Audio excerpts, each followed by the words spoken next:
Hello everyone, welcome back to my channel. आज हम देखने वाले हैं स्टोरी के थ्रू, इंग्लिश स्टोरी के थ्रू हम देखने वाले हैं यहाँ पे किस तरीके से आप इंग्लिश बोल सकते हो, सीख सकते हो। हम यहाँ पे रीडिंग, करेक्ट प्रोनाउंसिएशन और कई सारे टफ वर्ड्स के मीनिंग समझेंगे, यानी कि वर्ड टू वर्ड एक्सप्लेन करूँगी मैं यहाँ पे, जिसके थ्रू आपको बहुत हेल्प मिलेगी इंग्लिश लर्निंग में। ओके, सो यहाँ पे आप देख सकते हो छोटे छोटे सेंटेंसेस हैं। इन सेंटेंसेस को आप समझ सकते हो या लर्न भी कर सकते हो। और जो टफ वर्ड्स हैं थोड़े थोड़े यहाँ पे आप देख सकते हो, ज़्यादा नहीं है टफ वर्ड्स, आप यहाँ पे देख सकते हो, ये तो नॉर्मल है। तो इन सभी के हम मीनिंग देखेंगे। अब हमें पता है कि इंग्लिश सीखने के लिए हमें बहुत ज़रूरी होती है वोकैब की, क्योंकि हमें कोई भी अगर सेंटेंस बोलना है तो हमें उसकी मीनिंग पता होनी चाहिए। हमें मीनिंग मीन्स कि हमें उसका इंग्लिश में वो क्या वर्ड होता है हमको पता होना चाहिए। अगर मान लीजिए कभी कभी हमको वर्ड पता भी होता है तो सेंटेंस में कैसे फ्रेम करना है वो चीज़ें हमको नहीं आती। तो सारी चीज़ें और प्लस ग्रामर यहाँ पे छोटे छोटे और जो यूजेस होते हैं वो सारी चीज़ें हम यहाँ पे सीखने वाले हैं। तो बहुत सारी चीज़ें हम एक वीडियो में कवर करते हैं स्टोरी के थ्रू। ओके, सो यहाँ पे वही हम देखने वाले हैं। और यकीन मानिए अगर आप डेली एक एक वीडियोस देख रहे हैं तो आपकी इंग्लिश बहुत ही जल्द बहुत अच्छी हो जाएगी और आप बोल भी पाओगे, ठीक है, और समझ भी पाओगे अगर कोई बोलता रहेगा। और क्वेश्चन आंसर भी कर सकते हो और प्रैक्टिस के थ्रू ये सारी चीज़ें होंगी। तो पहली चीज़ तो ये सारी चीज़ें आप देखिए, नोट डाउन कीजिए जो हार्ड वर्ड हैं और किस तरीके से सेंटेंस मैं यहाँ पे बता रही हूँ वो सारी चीज़ें आप नोट डाउन कीजिए। ओके, चलिए देखते हैं। कुछ ग्रामर के जो रूल्स होते हैं वो भी मैं यहाँ पे बताते चलती हूँ, तो उसके लिए आप बोर मत होया कीजिए, क्योंकि विदाउट ग्रामर हम भले से लोग बोलते हैं कि ग्रामर की ज़रूरत नहीं होती, बहुत सारे लोग जो इंग्लिश सिखाने वाले होते हैं, लेकिन ये पॉसिबल ही नहीं है। आपको हर जगह ग्रामर चाहिए ही चाहिए। तो बहुत हम डिटेल में ग्रामर में ना जाके छोटे छोटे चीज़ों से हम सीखते जाएंगे। Okay, so let's begin. ये सारी चीज़ें कुछ ज़रूरी होती हैं बतानी, इसलिए मैं आपको यहाँ पे बता देती हूँ। और वीडियो मैक्सिमम रेजोल्यूशन पे देखिए, ठीक है, तो वीडियो एकदम क्लियर दिखेगा, इतना देखोगे तो एकदम clear. Now let's start. Birbal, ये नाम है, बीरबल अकबर आपने सुना ही होगा, बहुत फेमस है। वाइज यानी बुद्धिमान, बुद्धिमान बीरबल। वन डे, जब हम स्टोरी स्टार्ट करते हैं, अपनी भी स्टोरी स्टार्ट करते हैं, अगर कभी हमें बताना होता है किसी दिन की बात तो हम वन डे से ही स्टार्ट करते हैं। One day, a rich merchant, यानी एक, रिच यानी धनी या अमीर, मर्चेंट यानी व्यापारी, ठीक है। स्पेलिंग बहुत सिंपल है, देख सकते हो, और इसे लर्न कर कीजिए या फिर नोट डाउन कीजिए। केम टू बीरबल, जैसे हम बोलते हैं ना कम टू मी, अगर किसी बेबी को बुलाते हैं, बच्चे को बुलाते हैं तो बोलते हैं ना बाबू कम टू मी, यानी मेरे पास आओ। ओके, तो ये क्या है, मेरे पास आओ, वहाँ पे हम यूज़ करते हैं कम, लेकिन यहाँ पे क्या यूज़ है, केम, यानी सेकेंड फॉर्म पास्ट। तो बीरबल के पास आया, नाम यहाँ पे दिया ना, जैसे मुझे बोलना हुआ ही केम टू मी यस्टरडे, वो कल मेरे पास आया। She came to me yesterday, वो कल मेरे पास आई। तो यहाँ पे ही और शी में डिफरेंट होता है। शी यानी किसी लड़की के लिए बात करते हैं, ही यानी लड़के के लिए बात कर रहे हैं। ओके, ना ही सेड टू बीरबल, जैसे मैंने बोला he said to me, she said to me, उसने मुझसे कहा। तो देखो ही मतलब उसने, सेड मतलब कहा, टू बीरबल यानी बीरबल से, उसने बीरबल से कहा। ये मैं थोड़ा सा एग्जांपल अलग से क्यों बताती हूँ, जैसे सेम सेंटेंसेस का मैं अलग से क्यों बताती हूँ, ताकि आप दूसरे तरीके से भी सेंटेंस बनाओ। यहाँ का यही इतना ही पढ़ के नहीं रख देना है, अपने से भी कुछ एक्स्ट्रा समझना है। I have 7 servants in my house. I have यानी मेरे पास है, आई यानी मैं या मेरे, मेरा इस तरीके से होता है, मेरे, आई हैव पास। तो कभी भी अगर आई के पास हैव आए तो उसको आपको ऐसे ही समझना है, मेरे पास। 7 सर्वेंट्स यानी नौकर है, इन यानी में, माय मेरे, हाउस मेरे घर में। सो मेरे घर में मेरे 7 नौकर हैं, ऐसे नॉर्मली बोल सकते हैं। हर जगह पे हमें पास लगाना जरूरी नहीं, जैसे हैव है ना, तो यहाँ पे हैव यूज़ करना है, यानी वो अपने पास पोजेशन दिखा रहा है कि मेरे पास है। बोलते बोलते टाइम हम ऐसा भी बोल सकते हैं हिंदी में, क्योंकि देखो इंग्लिश एक लैंग्वेज है, उसको एकदम वर्ड टू वर्ड हिंदी में समझना वो ज़रूरी नहीं है। समझना क्या ज़रूरी है कि अच्छा इस सेंटेंस का पूरा मतलब ये हुआ। ओके, जैसे इस सेंटेंस का पूरा मतलब क्या होगा, मेरे घर में 7 नौकर हैं, इतना भी चल जाएगा। मेरे घर में मेरे पास 7 नौकर हैं, तो हम इस तरीके से तो नहीं बोलते ना, मेरे घर में मेरे पास 7 नौकर हैं। इसका कहने का सेंस ये बनता है, मेरे घर में 7 नौकर हैं। वन ऑफ देम, उनमें से किसी ने, वन ऑफ देम उनमें से किसी ने, तो यहाँ पे वन का मतलब होता है एक, तो उनमें से, देम ऑफ देम यानी उनमें से ही किसी एक ने, उनमें से किसी एक ने हैज़ स्टोलन चुराया है, हैज़ यूज़ हुआ है, यहाँ पे हैव यूज़ हुआ था, सेम चीज़ें हैं। सो यानी कि ये पास्ट सॉरी ये प्रेजेंट परफेक्ट दिखा रहा है, प्रेजेंट परफेक्ट। तो यहाँ पे क्या आएगा यूज़, हैज़, ठीक है। हैज़ स्टोलन यानी चुराया है, माय मेरा, बैग, बैग यानी पता ही है आपको, ऑफ प्रेशियस यानी कीमती या बेशकीमती, पर्ल्स यानी मोतियों का। सो उनमें से किसी एक ने मेरे कीमती मोतियों का बैग चुराया है। ओके, वन ऑफ देम, उनमें से किसी एक ने, हैज स्टोलन चुराया है, माई बैग मेरा बैग, कीमती मोतियों का। Okay, please find out the thief, कृपया चोर का पता लगाएं। तो इसको कैसे उसने बोला इंग्लिश में, please find out the thief. जैसे हम बोलते हैं ना, कोई क्वेश्चन देते हैं बच्चों को तो बोलते हैं please find out this answer, please find out that answer. Find out यानी ढूंढो, ठीक है, पता लगाओ, इस तरीके से। फाइंड आउट मतलब पता लगाओ या ढूंढो, यानी सर्च करो। ओके, आई होप कि आपके लिए हेल्पफुल होगा। So Birbal went to the rich man's house. कितना इजी सेंटेंस है, आप भी देखो कितने इजी सेंटेंसेस है, इसको ऐसे ही यूज़ करो। अभी जो आप यहाँ पे सीख रहे हो कैसे भी करके इसे यूज़ करो जब बातचीत करते हुए। सो तब बीरबल गया, वेंट टू यानी गया, मैंने आपको हर बार बताया ना, गो यानी जाना, वेंट मतलब गया, ये पास्ट टेंस हो गया, गॉन आपका यूज़ होता है जा चुका है या गया है। ओके, सो बीरबल वेंट यानी गया, टू द रिच मैन के घर में। अब यहाँ पे ये अपस्ट्रॉफी एस है तो आदमी के, ठीक है, आदमी का, आदमी की, तो इस तरीके से ये काके की में यूज़ होता है अपस्ट्रॉफी एस। सो बीरबल अमीर आदमी के घर गया। He called all the 7 servants in a room. He called उसने बुलाया, ही का मतलब वह होता है ना, तो यहाँ पे हम, लेकिन सेंस बनना चाहिए ना सेंटेंस का, वह बुलाया या उसने बुलाया दोनों ही करेक्ट है। ही कॉल्ड उसने बुलाया, ऑल द 7 सभी 7 सर्वेंट्स को, सभी 7 नौकरों को बुलाया, इन अ रूम एक घर में, इन यानी में, मतलब एक, रूम मतलब कमरे में।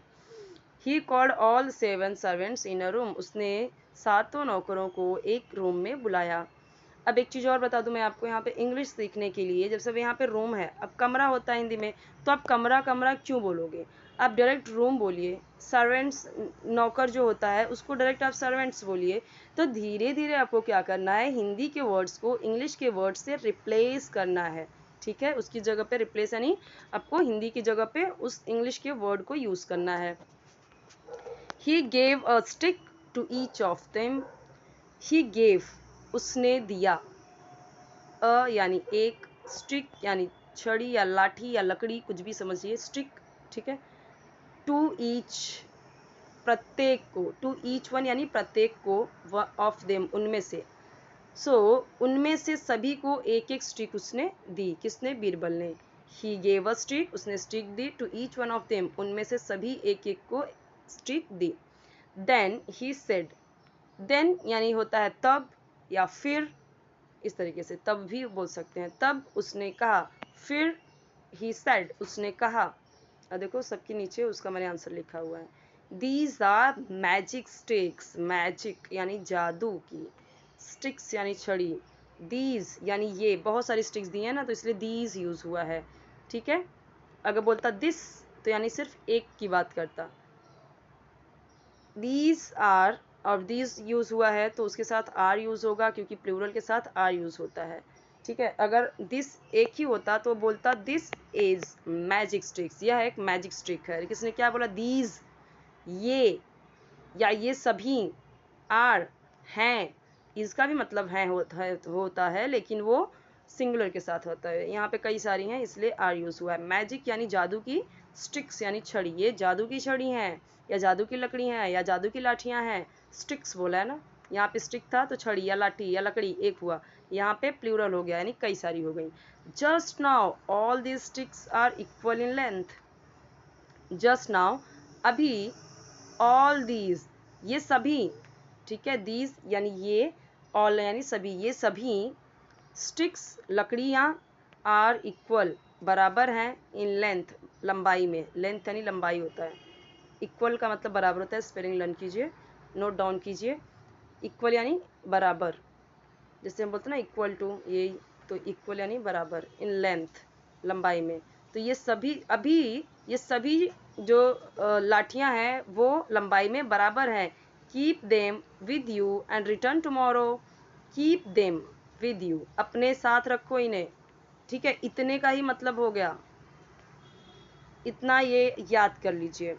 अब एक एक वर्ड का मैं बोलूँ तो कीप यानी रखो, देम यानी इन्हें, विद यानी साथ, यू मतलब अपने, लेकिन एक साथ जब बोलेंगे तो क्या बोलेंगे, इन्हें अपने साथ रखो, ठीक है, इतना याद कर लीजिए। Keep them with you and return tomorrow, किसी का बुक आपने लिया तो आप ऐसे बोल सकते हैं कीप इट विद यू, अगर एक बुक लिया है तो इट लिखिए, keep it with you and return tomorrow, बहुत सारी बुक्स दी हैं तो सही है ये पूरा, ठीक है, keep them with you and return tomorrow, या ऐसे भी लिख सकते हो keep these books with you and return tomorrow, कल लौटा देना वापिस, एंड रिटर्न टुमारो, लौटाना कभी, टुमारो कल, आने वाला कल। इफ अगर या यदि, there is a thief in the house, अगर कोई घर में चोर है, इफ इज मतलब है, अ थीफ यानी चोर, इन मतलब में, द हाउस अगर घर में ही चोर है, his stick will grow an inch longer by tomorrow, अगर घर में ही कोई चोर है सो उसकी लाठी विल ग्रो बढ़ जाएगी 1 इंच लंबी, बाय टुमारो कल तक, 1 इंच, यहाँ पे लंबी मैं लिखना भूल गई, ठीक है, लंबी, his stick will grow an inch longer, उसकी लाठी विल यानी क्योंकि फ्यूचर में है, will grow, so will grow यानी बढ़ जाएगी, देखो अब ग्रो होता है बढ़, लेकिन क्योंकि ये साथ में है ना विल ग्रो तो पूरा होगा बढ़ जाएगी, ग्रो का मतलब होता है बढ़ना, ठीक है, और ये गागेगी इसलिए है क्योंकि ये ग्रो का मतलब बढ़ जाना, बढ़ जाना, ग्रो का मतलब लेकिन विल यूज हुआ है इसलिए बढ़ जाएगी, 1 इंच लंबी, बाय टुमारो कल तक, ठीक है। हम बोलते हैं ना कि आप लोगों को जैसे स्कूल में बोलते हैं कि I will ask this question by tomorrow, I will take test by tomorrow, I will take English oral test by tomorrow, इस तरीके से बोलते हैं, यानी कल तक, बाय टुमारो यानी कल, ठीक है, इस तरीके से समझ सकते हो, तो टुमारो के पहले बाय लगा इसलिए। The servant who had stolen the bag of pearls, pearls यानी मोतियों के, पर्ल यानी एक मोती होता है, आपको पता ही है, एस लग जाता है तो ज़्यादा हो जाता है वह, यानी प्लूरल में हो जाता है, मैनी, सर्वेंट्स जिसने, अब देखो हु का क्वेश्चन पूछने के लिए भी यूज़ होता है और जिसने के लिए यूज़ होता है, यहाँ पे कोई क्वेश्चन तो नहीं पूछा जा रहा है, बीच में ये पूछा जा रहा है कि द सर्वेंट, इस तरह से कभी भी आए तो समझ लो या तो वो जो में यूज़ हो रहा है या तो जिसने में यूज़ हो रहा है।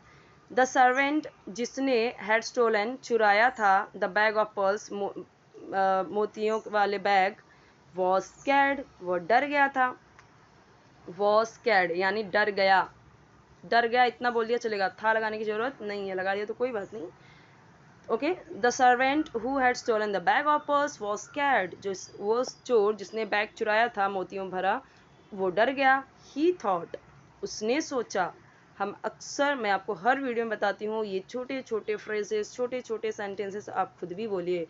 आई थॉट कल हम मूवी देखने चलते हैं, आई थॉट हमें कल मूवी देखने नहीं चलना चाहिए, आई थॉट कल हम घूमने कहीं और चलते हैं, तो ये आई थॉट यानी मैंने सोचा, ही थॉट किसी लड़के के बारे में बोल रहे हैं कि उसने सोचा, शी थॉट यानी किसी लड़की ने सोचा, ठीक है, लड़की के बारे में, दे थॉट यानी उन्होंने सोचा, कई सारे लोग मिलके, ओके, इस तरीके से।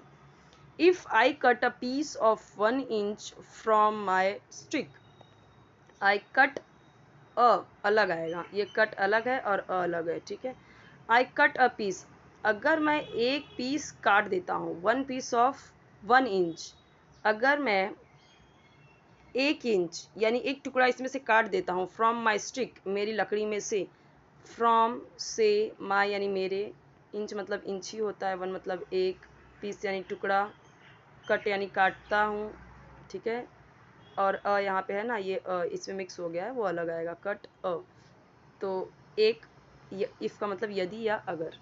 तो अगर मैं 1 इंच का टुकड़ा मेरे स्टिक से काटता हूँ या काट देता हूँ, आई वॉन्ट बी कॉट, मैं पकड़ा नहीं जाऊँगा, क्योंकि बीरबल ने क्या बोला कि जो चोर रहेगा उसकी लाठी 1 इंच बढ़ जाएगी। तो उसने चोर है वो, तो उसने क्या किया, आई वॉन्ट बी कॉट, मैं नहीं पकड़ा जाऊँगा। ये देखो जो वॉन्ट है ना, विल नॉट का कॉन्ट्रैक्शन है। कॉन्ट्रैक्शन क्या होता है, ये विल नॉट का ही हो गया वॉन्ट, ठीक है। जैसे इज नॉट होता है ना, इज नॉट, तो हम इज नॉट का कर देते हैं इजंट। अच्छा ये छोड़िए, मैं आपको बताती हूँ, अभी जो यूज़ हुआ था डोंट, डोंट यूज़ हुआ था ना, तो डू नॉट होता है ना, राइट। तो इसको हम कर देते हैं डोंट, ऐसे डोंट। ये यानी कि ये हम क्या करते हैं, यहाँ पे ओ हटा देते हैं, ओ की जगह पे अपोस्ट्रोफी लगा देते हैं, ठीक है। अपोस्ट्रोफी लगा के हम डोंट बोल देते हैं। जैसे अब डिड हुआ, डिड नॉट, तो हम उसका क्या कर देते हैं, डिंट। ये ओ हटा के हमने अपस्ट्रॉफी लगा के डेंट कर दिया। ओके, सो वही ये है, ये विल नॉट का ही कॉन्ट्रैक्शन है। आई वॉन्ट बी कॉट, मैं पकड़ा नहीं जाऊंगा, यहाँ पे नहीं है इसलिए नहीं, आई वॉन्ट बी कॉट, तो ये आप भी यूज़ कर सकते हो। So he cut the stick and made it shorter by 1 inch. So he cut, तो सो यानी तो या इसीलिए, सो का मतलब दोनों होता है, तो या इसीलिए उसने काट दिया द स्टिक, लाठी, एंड मेड इट शॉर्टर, और बना दिया छोटा, बाय 1 इंच, 1 इंच से छोटा बना दिया। द नेक्स्ट डे, अगले दिन, नेक्स्ट यानी अगले डे यानी दिन, बीरबल कलेक्टेड, बीरबल ने इकट्ठा किया, द स्टिक्स, लाठियाँ, कलेक्टेड यानी एकत्र किया या इकट्ठा किया, स्टिक्स यानी लाठियाँ, फ्रॉम द सर्वेंट्स, फ्रॉम यानी से, नौकरों से, सर्वेंट्स से। सो नेक्स्ट डे बीरबल ने नौकरों से स्टिक्स को कलेक्ट किया। मैंने क्या बोला यहाँ पे, नेक्स्ट डे बीरबल ने सर्वेंट से स्टिक को कलेक्ट किया। अब आपने देखा मैंने कैसे उन्हीं चीज़ों को मैंने इंग्लिश में कुछ कुछ वर्ड्स मैंने यूज़ कर लिए, तो ऐसे ही आपको भी यूज़ करना है। हर चीज़ का हिंदी बोलना जरूरी नहीं, क्योंकि हम इंग्लिश सीखना चाहते हैं ना, आप इंग्लिश सीखना चाहते हो। ही फाउंड, उसने पाया कि, फाउंड का मतलब होता है मिला, पाया, ठीक है। उसने पाया कि, दैट यानी कि, 1 सर्वेंट स्टिक, एक सर्वेंट की स्टिक, एक सर्वेंट की स्टिक, सर्वेंट यानी नौकर की, क्योंकि आपको पता ही है ये क्या है, मैंने बताया था। एक सर्वेंट की stick was short by an inch, was यानी थी, शॉर्ट यानी छोटी, बाय 1 इंच, ठीक है। अब यहाँ पे ये समझो, वॉज यहाँ पे थी हो गया, क्योंकि हम स्टिक की बात करें, स्टिक तो प्लूरल होती है ना, लाठी को चाहे स्टिक को चाहे लकड़ी को, तो हम उसको थी ही बोलते हैं, लकड़ी था, लकड़ी स्टिक था नहीं बोलते ना। Stick was short by an inch, लकड़ी छोटी थी 1 इंच से। Birbal pointed his finger at him and said, Birbal ने पॉइंट किया, पॉइंट करना मतलब किसी की तरफ उंगली दिखाना, ठीक है, किसी की तरफ उंगली दिखाना या इशारा करना कि यही चोर है, ऐसे उंगली दिखाते हैं ना, सो उसको बोलते हैं पॉइंट किया। वो मुझे क्यों पॉइंट आउट कर रही है बार बार, हम बोलते हैं ना वो मुझे ही हमेशा क्यों पॉइंट आउट करती है हमेशा, तो पॉइंट आउट का मतलब बार बार किसी पे उंगली उठाना। सो ऐसे ही बोल सकते हैं, बीरबल ने उस पर उंगली उठाई, हिज फिंगर, अपनी उंगली, बीरबल ने उस पर उंगली उठाई, एट हिम यानी उस पर, जो चोर था उस पर। सो या फिर ऐसे भी कर सकते हैं, इशारा किया या उंगली उठाई, दोनों ही हो सकता है। पॉइंटेड हिज फिंगर, उंगली उठाई या उंगली से इशारा किया, बोथ आर सेम। तो बीरबल ने उंगली उठाई उस पर और कहा, हियर इज़ द थीफ, यहाँ है चोर, हियर यानी यहाँ, इज़ यानी है, द थीफ यानी चोर, यहाँ है चोर। The servant confess to his crime, servant नौकर ने कन्फेस किया यानी कबूल किया, कन्फेस्ड है ना, यहाँ पे ईडी ऐड हुआ है, कन्फेस होता है, ईडी लग गया तो वो पास्ट में चला गया, और ये क्या हो गया आपका पास्ट, यानी किया या ई में आ जाएगा या था थे थी में आ जाता है, तो ये पास्ट टेंस है। कबूल किया यानी एक्सेप्ट किया, कन्फेस्ड यानी एक्सेप्ट करना। टू हिज क्राइम, मैं अभी ना ऐसा करूँगी कि आपको जो ये वर्ड होते हैं ना उनको मैं हिंदी में तो बताऊँगी, इंग्लिश में भी मैं उसका बताते जाऊँगी कि इसका और वर्ड क्या हो सकता है। कन्फेस्ड यानी एक्सेप्ट किया, टू हीज अपना, क्राइम अपना अपराध, ही यानी उसने रिटर्न यानी लौटा दिया, रिटर्न कर दिया द बैग ऑफ पर्ल्स, मोतियों से भरा बैग उसने रिटर्न कर दिया। He was sent to jail, वह जेल भेज दिया गया। ओके ये देखो ये जो पैसिव वॉइस है ये he was sent to jail, ये है आपका पैसिव वॉइस, ये अलग रूल होते हैं इसके, इसलिए आप यहाँ पे देखो ही वॉज, अब वॉज के आगे यहाँ पे थर्ड फॉर्म लगा है, जबकि ऐसा होता नहीं है। वॉज के बाद या तो सिंपल सेंटेंस सिंपल वर्ड रहते हैं या फिर आईएनजी लगा होता है, लेकिन आप यहाँ पे देखो तो सेंट होता है, थर्ड फॉर्म यूज हुआ है, यानी that means it's passive voice. Okay तो पैसिव वॉइस है तो वो जेल भेज दिया गया ऐसे आएगा। सो ये यहाँ पे ख़त्म हुआ। आई होप कि आपके लिए बहुत हेल्पफुल रहेगा स्टूडेंट्स। चैनल सब्सक्राइब कीजिए, वीडियो को लाइक कीजिए, फ्रेंड्स के साथ जरूर शेयर कीजिए ताकि उन्हें भी हेल्प मिले जो लोग सीखना चाहते हैं इंग्लिश। और अपने घर में आप ये प्रैक्टिस कीजिए लोगों से जो ये बहुत ही छोटे छोटे सेंटेंसेस फ्रेजेस हैं या जो हार्ड वर्ड की मीनिंग है वो अक्सर अपने वर्ड्स अपने बातों में यूज़ कीजिए, डे टू डे लाइफ में यूज़ कीजिए, तो ताकि आप भी प्रैक्टिस कीजिए। और मैं आपको बोलती हूँ मैं गारंटी है इस चीज़ की कि इससे आपकी इंग्लिश इम्प्रूव होनी ही है, क्योंकि एक स्टोरी के थ्रू हमें बहुत सारे डायलॉग्स मिल जाते हैं, पास्ट की चीज़ें मिल जाती हैं, फ्यूचर की भी मिल जाती हैं, प्रेजेंट की भी मिल जाती हैं, अलग अलग टाइप्स के सेंटेंसेस मिलते हैं और वही तो हम बोलने में यूज़ करते हैं। तो ये बहुत इंपॉर्टेंट है, स्टोरीज़ के थ्रू अगर आप इंग्लिश सीखना चाहते हैं तो बहुत ही ईजी तरीका है ये, इसीलिए मैं यहाँ पे आपके लिए प्रोवाइड कर रही हूँ।